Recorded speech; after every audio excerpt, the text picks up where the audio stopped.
guys, nagluto ang aking mister ng munggo. Ayan yung munggo na yan guys, ay hinaluan niya ng mamoy, okra, at cabbage. Ayan, parang wala nang sabaw, na puro laman na lang.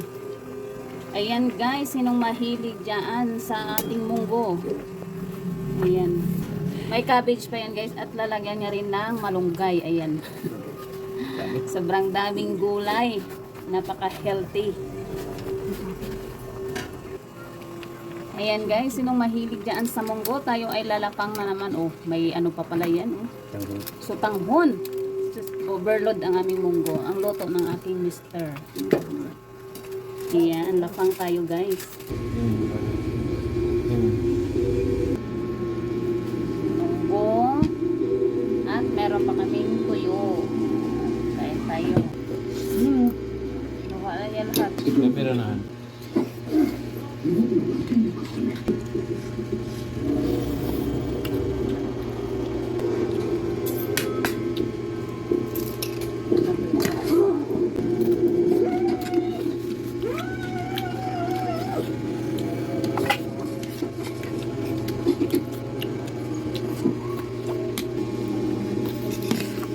Você está bonita. Y realmente. Nga, ko. Nagawa ko na yun.